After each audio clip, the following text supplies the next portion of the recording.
It all comes down to that one thing, that one game that can prove the worth of a gimmick. And luckily at the Wii U's launch, we had over 20 games release alongside it. Will at least one of these validate the console? Our dog's cats? Wii U games came in these here blue cases with this droopy ass header featuring a yellow trim.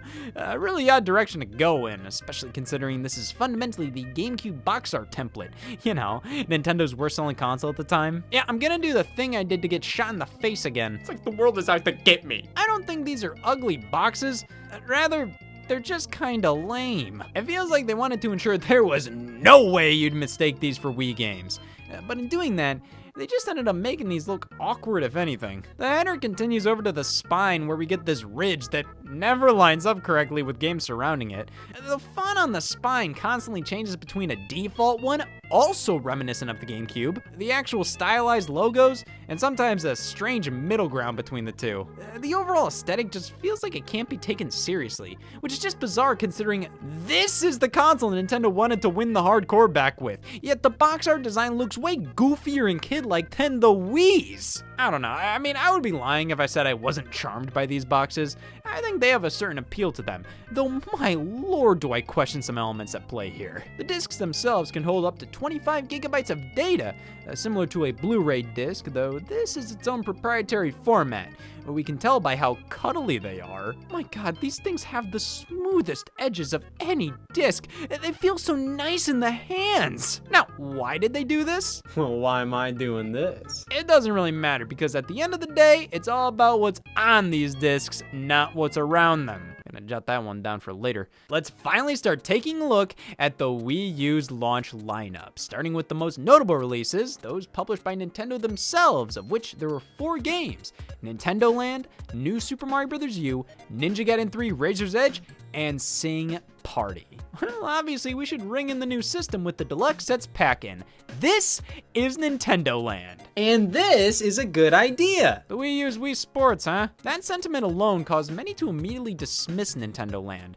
It's a minigame collection with Mii's using a fair amount of motion control? Yeah, I haven't seen that one before. But everything about this game felt like Nintendo was looking to bring themselves to the next level. You're visiting a Nintendo theme park with 12 attractions based on some of their franchises, with each one utilizing the gamepad in a unique way. And while these attractions are very much so minigames, they have so much depth, content, and replay value that it's sometimes hard to consider many of them just minigames. The Zelda Battle Quest attraction has 2 modes, 2 different ways to play depending on if you're playing with the gamepad or Wii remote, over a dozen stages to go through. This isn't a full game by any means, but I'd say it's meatier than Link's Crossbow Training, which was a full game, albeit a freebie bundle with the Wii Zapper. But still, this is one of 12 games, and it has that much to it. Not all of these are complete winners. Some of them use the gamepad in pretty pointless ways. Others are just flat out not great. But what's good here is so damn good, I'd argue that this is one of the greatest multiplayer games of all time. The attractions are split up via 3 categories: competitive, team-based, and single player. And I'd say the competitive games are some of the best examples of how the Wii U gamepad can enhance things and offer experiences that just wouldn't be the same elsewhere. For instance, Mario Chase is basically tag, up to 4 players on the TV, 1 on the gamepad with a full map available. Such a simple idea, a timeless game at its core. But the 2 separate screens make it work so damn well. This is what makes the Wii U special. So why don't they focus on it? Nintendo wanted to push how the gamepad could do all kinds of things, but in the process of doing so, I feel that revealed their lack of direction with this concept. You ask what the Wii Remote can do, you get a very definitive answer. What does the Wii U gamepad do? The amount of things the gamepad does in Nintendo Land feels a bit overcompensation-y. Some of these ideas are really great, but then you have these others where, yeah, you're using the gamepad, but are you? A lot of these could just be done with a Wii Remote or work on an iPad, and some of them solve a problem that they created themselves, which can lead to some fun ideas, but that's not innovation. You can't act like this is the controller to change everything when you're actively designing your game to be harder without it. And Nintendo Land doesn't do this too much, but this is a trend in game design I saw consistently throughout the Wii U's life. And I would have preferred it if they focused more on the asymmetrical multiplayer-based experiences, because that's what Nintendo Land does best. And unfortunately, it's only about half of the package. The other half isn't bad. Many of the single-player experiences are quite fun, but they just don't leave the same impression. So while I'm not sure if Nintendo Land completely validates this controller's existence, it at the very least shows the potential. The groundwork is laid with this game. It shows that this thing has potential, and if some of the best ideas in this package are elaborated on, then we'd have a game where it would feel as if the controller was specifically designed for it. While currently, it feels like the controller was designed first, and they cobbled together some experiences that could use it in some way. Visually though, this thing is off the charts, which is really impressive considering this is the first HD Nintendo release. They stepped up their game in numerous ways with this title. The minigame collection with this much content, looking this great, being this much fun in both multiplayer and single player after years of what was often the bare minimum on Wii. Even if it didn't make as big of a splash as Wii Sports and didn't really convince the public why this controller needs to exist, Nintendo Land was still great. It's some of the most fun I've ever had in multiplayer. The single player experiences are surprisingly enjoyable. The Nintendo references, well, they obviously make the title less accessible than Wii Sports, which I also feel was something holding the game back. Nevertheless, they were cute, and the amount of effort crammed into this, ensuring it was replayable with loads of content and attention to detail, proved to me that Nintendo wanted to start this generation off on the right foot. We were officially in a new era for Nintendo. New Super Mario Bros. U. This was the main launch title everybody picked up because they didn't have a good excuse. You're really gonna sit here and act like you're too good to buy a B-grade 2D Mario? Motherfucker, you bought a Wii U. Why else would you get this at launch? You're here to play the latest Nintendo games. Do it. Because of that, on paper, launching the Wii U alongside this game made a ton of sense. New Super Mario Bros. Was a massive success, appealing to both casual and hardcore players, with New Super Mario Bros. Wii selling over 30 million units. You'd be stupid not to launch the Wii U with this. And yet I am awestruck with how stupid this was. New Super Mario Bros. U is a good game. It's yet another well-designed 2D Mario with everything you'd expect here and accounted for. However, this was the fourth New Super Mario Bros. Game, and the second released this year.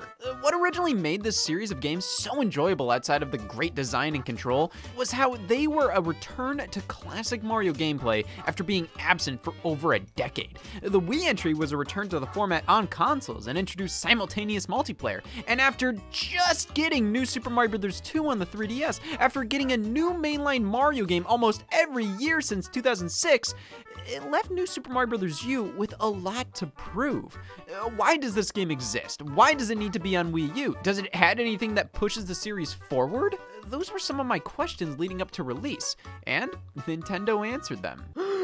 Thanks! Man, what a nothing Mario game this is. It doesn't do anything particularly bad, it just doesn't do anything at all. This doesn't feel like a sequel to New Super Mario Bros. Wii, rather an alternate take on it, where everything is pretty much the damn same outside of a few inconsequential elements in the level designs. I mean, it's so bad that sometimes the only way I can differentiate between Wii and U gameplay is the player icon. There's barely any meaningful additions to the core game. This is just a new Super Mario Bros. Game to play on Wii U. There's no other reason to pick this up. It's just to give you something to do with your new system. Now, with that being said, this could be far worse. For a launch title being just another Mario game as the biggest negative, that's pretty damn good. Other consoles would kill to have something remotely as good as a basic 2D Mario at launch. Though, for Nintendo users, this wasn't lucrative. We got these games all the time. So then even if it is minor, what sets this game apart from the others? Well, you have boost mode, where one player is playing the game as per usual on the TV, while another places blocks on the gamepad. Oh, okay, well, disregard anything negative I've said about this game. Really? That's the best you could do? It's a fine feature, but my lord, this was all over the Wii U advertising as if anybody was looking at this and saying, finally, a Mario game with blocks. The world map is interconnected, much like Super Mario World, which was heavily requested prior to this, and they delivered it with half of their asses. Each world in this game is still the generic Mario themes: grass, desert, snow. So when you travel to each of them, there's a very drastic line separating things. So this doesn't feel like a world. This feels like a bunch of areas stitched together. There are baby Yoshis, which operate in fun and unique ways alongside the new flying squirrel power-up. This new character Nabbit appears on the world map every now and then, and you can chase him to nab a special pea acorn item. This is only somewhat noteworthy because Nabbit has a somewhat interesting design. The story is a little different now, in the sense that Bowser has overtaken Peach's castle, so instead of starting at Peach's castle and going to Bowser's, you're heading back to Peach's castle, now run by Bowser. I am really stressed about this ransom letter. The main campaign is typical ass 2D Mario. It's good, but that's all it is. This ain't an experience that sticks with you. There's no real standout moments. It's something to mindlessly blast through and nothing more. Though the side modes are a bit more interesting here, specifically challenge mode, which was really fun to chip away at. Coin battle allows you to edit coin placements with the Wii U gamepad, which is a pretty smart use of the controller, albeit very hidden. Many don't even know about this, and I think it's a way cooler feature than boost mode. There's definitely a few shining moments in this package, but that doesn't take away from this being the most boring new Super Mario Bros. To me, both to talk about and to play. The level design is good, yet oftentimes very empty and overly long. The additions to the franchise don't make a difference. For the first HD Mario game, while it's clean and polished, it's not impressive or interesting to look at. New Super Mario Bros. U is just there. I was always gonna buy it because, well, it's Mario. We all love Mario games, and this is a fine one. But there's nothing exciting here. It's the same damn game they've made time and time again, which makes this a safe purchase. You know what you're gonna get, and while that's good for longtime Nintendo fans at the launch of a new system, it's pretty bad for anybody else. Hey, when you get your new Wii U, you have an actual Mario game to blast through. Most of the time, you have to make do with the scraps available on launch day, but with the Wii U, hey, this is an actual game. It's fully featured with loads of levels, all playable in multiplayer. You can try and collect all the star coins to unlock everything or get gold medals on all the challenges. This gave you quite a lot to do with your system right out the gate, and I think most Nintendo fans would be playing this regardless of it being a launch title or not, so this was cool to have here. However, if you weren't a diehard Nintendo fan buying a Wii U the second it was available, why would you want this game? It looks the damn same to the game you have on Wii, but this one you have to buy a whole ass new console to play. Because of that, I don't think this game did what Nintendo wanted it to do. But what I think it did was give early adopters of the Wii U an actual game to play during this period. It may not have been anything special, but it was a Mario game, and for Nintendo fans at launch, that was enough. For everybody else, why would you spend over $300 to play this? Well, I love the color blue, and that's included for free. Nintendo Land and Mario were the big ones to get here, but that doesn't mean Nintendo didn't put out other launch titles. We can't forget Sing Party. We can't. The initial Wii U ad campaign really pushed this game as if it was a big deal. It's karaoke. That's all this is, and that doesn't make it bad. It just makes me question why Nintendo went this hard with it. Sing Party was developed by Freestyle Games, who were owned by Activision at the time and known for the DJ Hero series, and uses the gamepad plus the included Wii U microphone to revolutionize karaoke. See, before, you'd be looking this way. Now with the power of Wii U, well, this is just embarrassing. The idea is that you face the audience by reading the lyrics on the gamepad, while the others in the room can sing and dance along by watching the TV. You're asking a Wii U owner to face a crowd? Man, I'm like a deer in headlights if they had pants to piss. I think the audience for this is a bit too idealized. Like, who's doing this? The singer, you're the only one playing the game. You're the only one getting scored. Then everybody else in the room, the game's just asking them to dance along. It doesn't matter, they're not getting scored, they're using no controller. Just do it. If they did a Just Dance style thing for the audience, where they're dancing with Wii remotes while you're singing towards them, sure, they'd be actually playing with you. But here, it's just asking people to dance for no reason. At that point, why do you need the game? Just play some music and dance. But doing that doesn't involve the Wii U microphone. Well, nothing other than Sing Party does! Yep, bundled with the game, we get the official Wii U microphone, which was also sold separately at launch because... You ever just start a sentence without knowing how it's gonna end? This is literally just a basic ass USB microphone. It's not as default USB mic as the ones included with Guitar Hero or Boogie, but that's all it pretty much is. So acting like this is the official Wii U microphone, designed specifically for the console, I'm like, okay, sure. Like this wad of gum? See, it fits. Sing Party does support multiple microphones for multiplayer, which is definitely why they offered these separate from the bundle. I just find this to be funny. I laughed earlier, I swear. Sing Party is a fine karaoke game, the user interface on the gamepad is slick, and the track list is sure to please anybody in 2012 looking for the most inoffensive pop playlist. But that's all it really is, and I think it's silly for Nintendo to treat it as anything more. Strangely enough, I think they advertised this more than their final published launch title, Ninja Gaiden 3 Razor's Edge. How could that be? Ninja Gaiden 3 originally released on 360 and PS3 back in March of 2012, following a ton of excitement. I mean, this was revealed for Wii U back at E3 2011, and the crowd went wild. And then the game came out. The crowd did not go wild at E3 2012. Ninja Gaiden 3 wasn't bad. I think it was just really mishandled and misguided.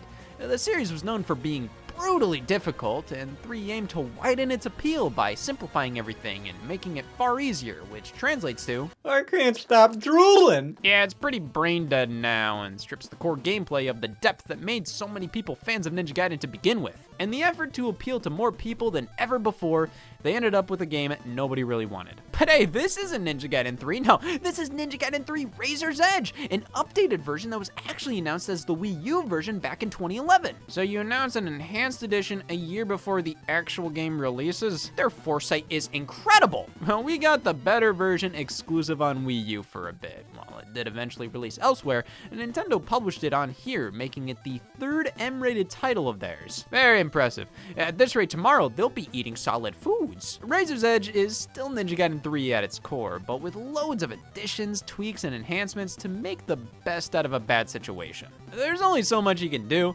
especially within about half a year, and taking all of this into account, Razor's Edge is pretty impressive, and definitely the definitive version of Ninja Gaiden 3. If only this was the definitive version of Razor's Edge. The Wii U gamepad doesn't do much here, displaying combos you can perform, which actually isn't the worst idea for a game like this. Though for how fast-paced this is, it's pretty hard to fully take advantage of it. A few actions have touchscreen buttons, which also have normal buttons to press, so I assume this is for when I feel like mixing it up and moving my thumb 4 inches to my left. It's Sunday. However, probably the biggest upside here is off-TV play. We can jam through the entirety of Razor's Edge on the gamepad, which was a big benefit to this version, or really any multi-platform game on here. And when it comes to Wii U gamepad features for Ninja Gaiden, I think the way they did it here was the only true way to go. This game ain't too bad. Definitely not the best Ninja Gaiden game, but the best version of one of the worst Ninja Gaiden games. And that's everything Nintendo published at launch, which it's definitely an interesting lineup. It almost feels like something's missing, like if they had one more game, this would be a bit more of a fully fleshed out lineup on Nintendo's end. Maybe if Lego City Undercover made launch, I don't know, I mean, it was in the launch commercial. However, as odd as these 4 games being together is, I think they make for a pretty high quality offering by the company.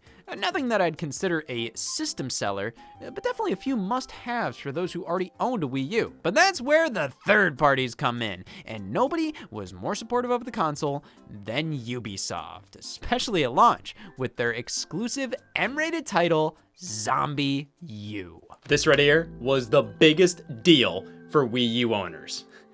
A game. But this wasn't just any game. This was a scary game. See? And a horror game exclusive to the Wii U using the gamepad in integral ways. That sounds exactly what the doctor ordered. Side note, he sucks. However, let's not forget that Ubisoft also promised Wii owners at launch that their dreams of a gritty first-person shooter with realistic motion controls would become a reality. They also called you ugly. You could draw a lot of parallels between ZombiU and Red Steel before launch, which was a bit concerning.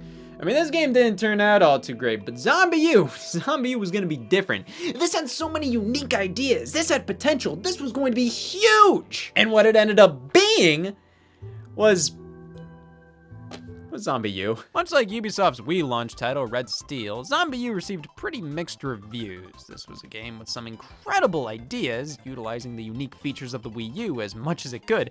However, to me, it doesn't really stick the landing. You control a survivor in the zombie apocalypse, and your duty is to survive. I'll do better, I promise. When you die in the game, your character is dead, and you wake up as a completely different survivor and try to pick up where your last character left off. In addition, the Wii U gamepad is used for numerous things, but most notably, your inventory. And when you're rifling through your stuff, you have to look down at it while you're vulnerable up on the TV. You're always a little worried something's going to attack you while you're looking down, which these are genius additions to a survival horror game. And in 2012, this genre was suffering and needed something like this. And for ZombiU to come out and not only proudly label itself as such, but also bring some great new ideas with it as well, you gotta give it props for that. But those great ideas are all ZombiU really has. You can appreciate them, but you're not really experiencing them at their fullest potential. This isn't a bad game, I just find it to be an unpolished and repetitive one, which downplays the survival horror elements. These zombies take way too long to kill. While on paper that makes them more of a threat and in tandem scarier, in practice, it just makes each encounter annoying and overly long. The combat isn't interesting, it's so basic, which is fine, it works, but you're gonna be engaging in it so much and it's just so tedious. The environments are really dark, which obviously makes sense, but they're so dark that it's hard to tell where I'm at most of the time. There's barely any story, the visuals look like they belong on the original Xbox, and the overall package feels too dependent on the Wii U gamepad gimmicks and the new survivor upon death mechanic to make this worthwhile. Everything else just doesn't feel like it comes together to create a full experience. But again, that doesn't make ZombiU bad. If anything, many of the reasons I don't care for this game are why others like it. This is the definition of survival horror and brings you back to the golden age of that genre, both mechanically and aesthetically, while introducing concepts that are actually well thought out and work quite well. It's definitely a mixed bag and isn't for everyone, which I think threw many players off who bought it because this was one of the launch titles to get. But you know what? While I was never one to get super into ZombiU, I still respect the hell out of it. Creating an exclusive M-rated game on an unproven Nintendo console at launch, heavily utilizing the new controller in a genre that most companies were too chicken to touch at the time for the sake of sales numbers, that takes gumption. And foresight. While ZombiU was obviously Ubisoft's big launch title, they put out a handful of others, ranging from more Wii U exclusives to multi-platform ports, most notably Assassin's Creed 3. Tell me, how would you rather play Assassin's Creed 3? Like this or this? Other than that, it's the same game. It's pretty much identical to the PS3 and 360 releases outside of the gamepad usage, which is just a map with the option to do off-TV play buried in the options. But when we select that, the TV just tells us to look at the gamepad. Unlike Mario U, it can't do gameplay on both simultaneously. But hey, that just makes me think about the Wii U's true technical capabilities. Yeah, it may pump out games that look like just Xbox 360 titles, but for some of these titles, the Wii U had to render the image twice and stream one of them to the controller, or a completely separate image. So take what the 360 is pumping out and double it. I think that is pretty impressive, so hats off to the Wii U for being able to do that. And hats off to Assassin's Creed 3 for not giving a what I think. This is a solid version. I don't think the map on the gamepad makes a crazy difference, honestly. I mean, I played this game with the mini-map in the corner and without it, having to look down at the gamepad. I mean, the less UI on screen is nice, but it's not like this stuff was covering up anything important.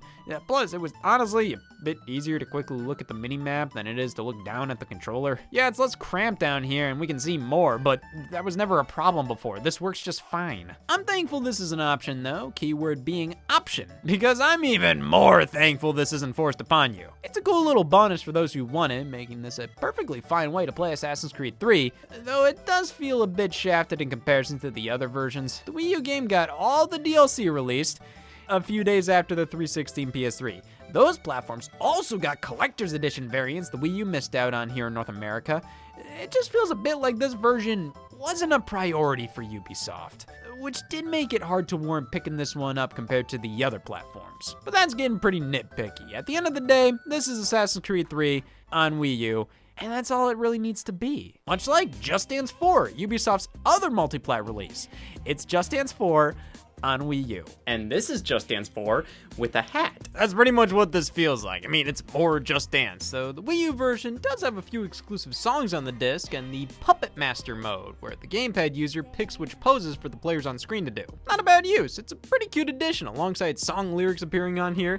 I'd consider this to be the definitive version of the game. However, at this point, the series was going hot and heavy on the Xbox 360 with Kinect, and that, in my opinion, is the controller for dancing games. You still have to use the Wii Remote here. Actually, a good chunk of Ubisoft's games have Wii Remote required plastered right on the box. This was never a hard pill to swallow, rather a weird one. Just kind of assumed you already had some Wii Remotes lying around, which I find to be a bit presumptuous. And it's not like these games couldn't have possibly worked without them.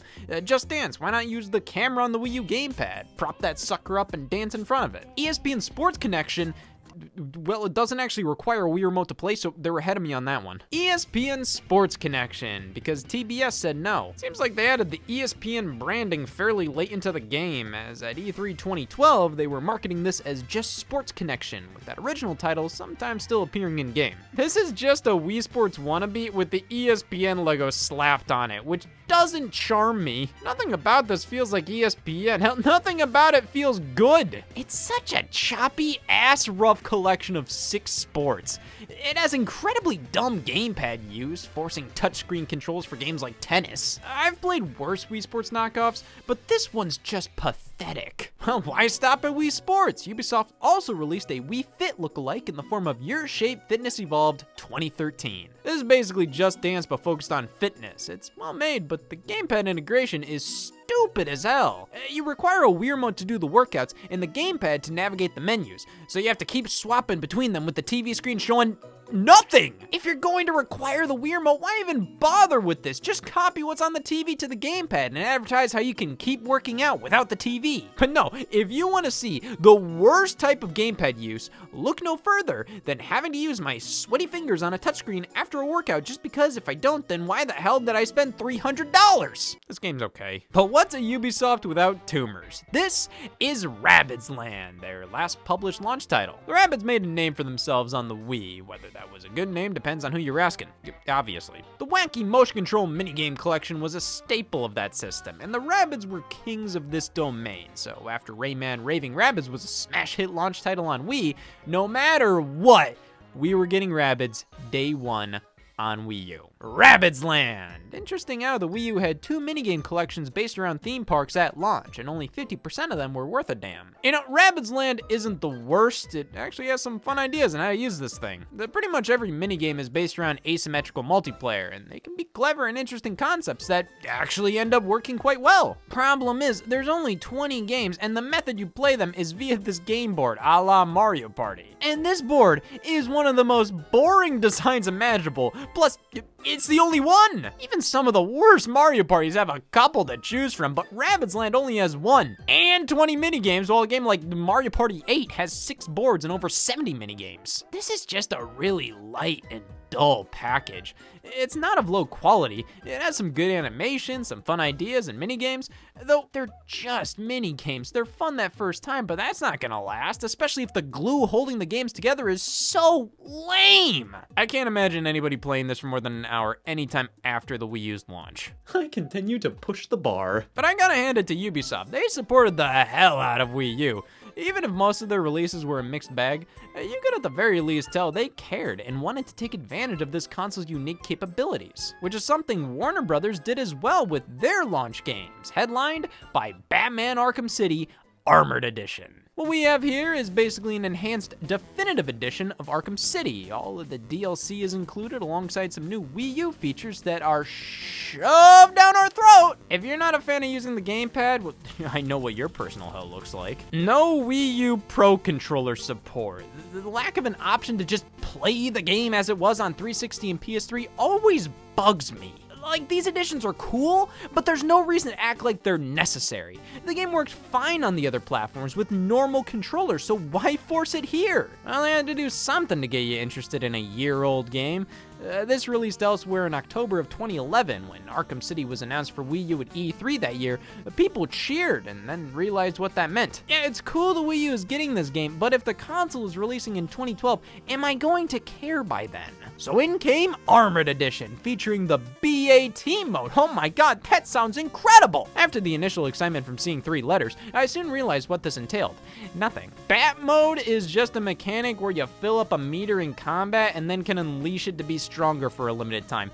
This is the easiest addition you can make to the game that makes no difference. All just to say Batman's faster and stronger on Wii U. Well, the real star of the show here is the unique gamepad features, contextualized with Batman's updated suit sporting a screen in the arm. Anything to make this natural. You know, this game made me realize how most multiplats just couldn't win on this console. If they don't utilize the gamepad, what the hell? If they do, what the hell? Arkham City uses it more than most others, and it varies in usefulness. Many of these feel like nothing more than a gimmick, while some are genuinely pretty cool. I don't think it's enough to consider this the definitive version of the game. I mean, performance-wise alone, it does have a few hiccups in the frame rate department compared to the other platforms. But I think it's a cool alternative to the vanilla releases. If this was the one you played, you still played Arkham City. If you already played Arkham City, this might be a fun way to replay it, but it's definitely not necessary. Warner Brothers' second headliner was Scribblenauts Unlimited, the first home console entry in the series. The write anything and it'll appear gimmick translates beautifully over to Wii U, as it turns something you'd play by yourself on the DS in the corner with a drippy-ass nose into something the whole room can enjoy. This isn't a dazzling use of the system's tech, rather an appropriate one. This just works, and I couldn't imagine Scribblenauts on a better platform. Interestingly, the Wii U version includes Nintendo characters and items you can summon, which showcase Nintendo easing up a bit on their IP usage for the Wii U generation. You know, throwing a bone to the company supporting them. This was cool to see, but to be fair, Nintendo's not as stingy with their franchises as we think they are. Where did he get that? Scribblenauts Unlimited is a joy. It's one of the best puzzle games out there, but definitely a lower key one. It's not the flashiest, most groundbreaking of all time, but it's so fun and lovable and relaxing. You can play through the whole game as intended, or screw around and see what you can summon and how it'll affect things. This is just a magical time, and it's best on Wii U. Well, I'll be. Warner Brothers has been hitting it out of the park on this console. What's next? At least it's out of my park. Game Party Champions, a continuation of the Wii series often labeled as worse than Satan. Hey, whoa! Let's give Satan some credit here. Listen, I never understood the sheer hate these games got. They're nothing special, but for budget clubhouse and sports minigame collections, it is what it is. I don't know what you were expecting, but these did their job. They functioned and were harmless. Game Party Champions? Harms. This game has a story mode where you play somebody who's clinically depressed due to the death of their father. I know it was tough growing up without a dad. That had to have sucked, but I'm tired of the mopey attitude. Dad will be dead for the rest of your life. Live now and play air hockey. Just a bunch of minigames where the gamepad's touchscreen is mostly used. The controls actually aren't that bad for the most part. I think this setup actually feels pretty organic with air hockey, and basketball and football have the same kind of control scheme as Takamaru's Ninja Castle from Nintendo Land, so they work well. But all I can really say about these is that the controls are fine. They aren't really fun. They go on too long and take forever to load. The other games are even more boring but have worse or just flat out strange controls. The story mode here is unnecessary, and the game as a whole just doesn't look all too good, with the gamepad using stock images down there. The budget minigame collection just doesn't work here like it did on Wii. Now that we're in HD, the flaws are that much more apparent. Like the Dead Dad story mode. Like, what would happen if I put Game Party 2 in HD? There was a cancer patient in here this whole time? Of course, if Nintendo wanted to solidify the Wii U as a destination for hardcore games, you had to have Call of Duty, and we got that alongside a few other Activision titles. Black Ops 2 alongside Mario, ZombiU, and Nintendo Land was one of the most popular games to pick up alongside your system, and for good reasons. This game takes full advantage of being on the platform, while also not forcing those who want as basic of a Call of Duty experience as they can get into having fun. Yeah, you know what's actually really cool here is how Black Ops 2 supports pretty much every controller on Wii U, including Wii Remote and Nunchuk, which was a preferred setup for some people, quote on some, some quote-on people, though also you get some extra gamepad features in addition to local multiplayer where one person gets the whole TV, the other the gamepad. No split screen needed. It runs and looks comparable to the other versions. All the modes are here, online multiplayer, full campaign, zombies. This might be the best version of Black Ops 2. The sentence isn't over. The DLC packs never made it to Wii U. Outside of the Nuketown 2025 map, which finally released on Wii U in August 2014. Yeah, that to me says Activision always viewed the Wii U version as a novelty bonus edition of the game rather than one they truly cared about and considered to be just as important as the other versions. Which, okay, if you're not going to include something in your port, DLC, sure, you can live without that. But it just doesn't bode well for the consumer. You can see right through it, and judging by the rest of Activision's launch titles, it's obvious what they viewed the Wii U as. Skylanders Giants, Wipeout 3, Transformers Prime. This was just a Wii in HD to them. Hell, Call of Duty consistently released there, so what's the difference now? I don't know. I think I'm reading too into it right now, because Black Ops 2 works really well on Wii U. As for Activision's other launch games, Let's play a little game I like to call Who Gives a Shit? Tekken Tag Tournament 2 Wii U Edition, proudly proclaiming itself to be the one, the only, fourth version released months later. Well, you know me, I'm down for anything. Tag Tournament 2 is actually the first Tekken game on a Nintendo home console, which is really exciting and concerning at the same time. If it took this long to get Tekken, how long will it take to get my shit together? Well, it's not like this was the first time we got Tekken on Nintendo. It was the first time we got Tekken on Nintendo, and to celebrate, Tag Tournament 2 features an assortment of Nintendo goodies. Costumes for every character, special modes, one based on Mario power-ups. They took Nintendo's blessing and ran with it. There is so much here! And not just Nintendo Cameo-wise. The DLC is baked onto the disc. It was free to begin with on the other platforms, but hey, included right off the bat, alongside the rest of a never-ending package. Seriously, this is a stacked fighter.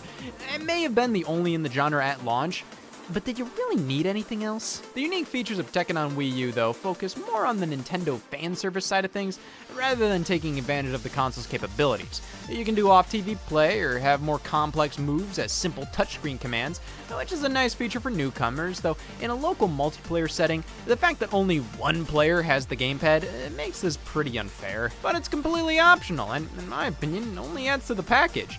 This is the definitive version of Tag Tournament 2, no doubt about it. But it wasn't the only title Namco released at launch. It was the only one people didn't give a f about. Tank, Tank, Tank. Hey, props to Namco for making an original Wii U game. And fooling me, because this isn't an original title, it's from the arcades, and this is its one and only console port. Well, it makes a lot of sense considering each player had their own screen in the arcades. The Wii U seems to be a perfect fit, and yeah, this is a really fun multiplayer game. Does anybody else smell burnt toast? Yeah, this is an arcade game, alright. Something that's fun for a bit, but just doesn't have any staying power. There's not enough content, and the content that's there is only entertaining for like 30 minutes. You're just a tank. You team up with your friends to destroy things, or one player on the gamepad can be the giant monkey threat everybody on the TV is up against. Good use of the controller, though it seriously just boils down to one big player against the rest. It's not deep or unique in any way. There's no twist or anything special about this.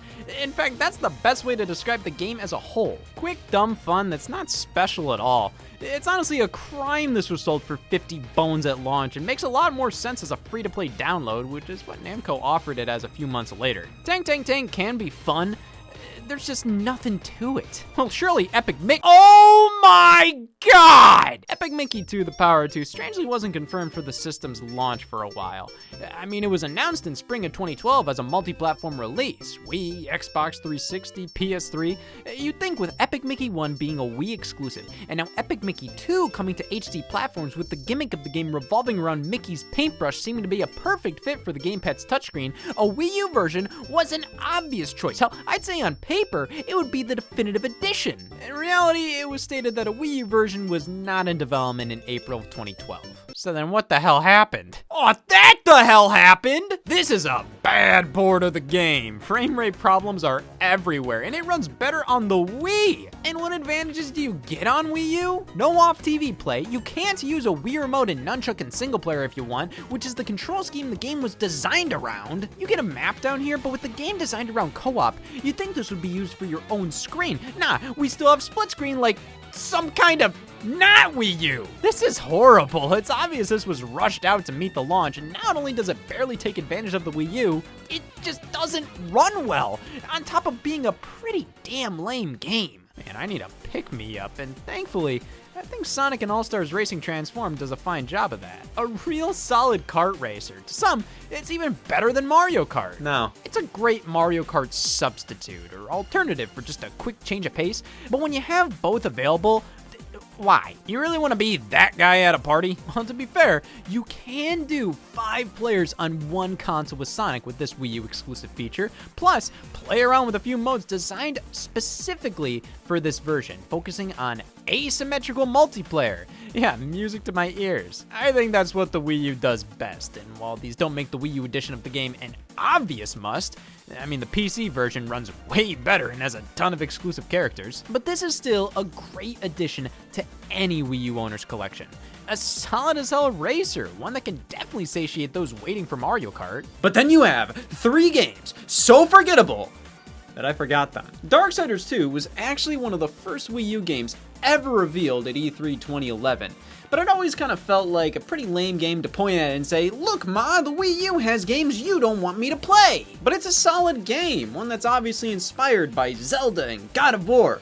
But that contributes to this feeling of this being nothing special. Now, Ben 10 Omniverse and Funky Barn, these are special because I can't be a Funky Barn. The fact this game can be, miracle. Surprisingly, none of these games are all too bad. They are what they are, and that's respectable.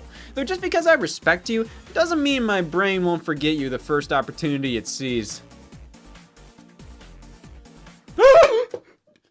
What was that? Now, this was back when every sports game came to every console. We got NBA 2K13, FIFA 13, and Madden 13. It was born in the wrong era. There's some slick uses of the gamepad with all of these, like the biometric scan with NBA and calling your plays in Madden. A second screen is just too fitting for most realistic sports games. However, FIFA and Madden are both missing a lot. No Ultimate Team, extra modes, or the updated engine used on 360 and PS3 for both EA Sports titles. It really left this version feeling like a middle ground between the actual games and the Wii releases. Well, at least EA did good with Mass Effect 3 Special Edition. That was a fine conversion of the game released all the way back in March. They added a decent amount in the form of a digital comic retelling of the first 2 games, a nice gamepad support that's not forced upon you, and some DLC included for free. While other DLC never came and the other platforms received a trilogy bundle containing all games including Mass Effect 3 for the same price as Mass Effect 3 alone on Wii U. Warriors Orochi 3 Hyper, thank Christ we're done. And that was the Wii U's launch. I often hear many say how this lineup was very lackluster, how the Wikipedia article says so. Used to. But I don't really feel like that's fair to the Wii U. It did a lot of things wrong, but not really with the launch lineup. It wasn't that bad, especially compared to the Nintendo 3DS's launch titles, or the GameCubes, the PlayStation 3s, hell, even the PlayStation 4s. There was a lot of stuff to play here. Sure, none of it was a system seller, but if you already bought the system, there was a great variety of games here, most of which were pretty damn good. Yeah, Batman Arkham City was a year old at this point, but it was still Batman Arkham City, now available on a platform with a different audience. I bet a lot of the people who picked up a Wii U at launch hadn't played this game before. But this being here wasn't exciting.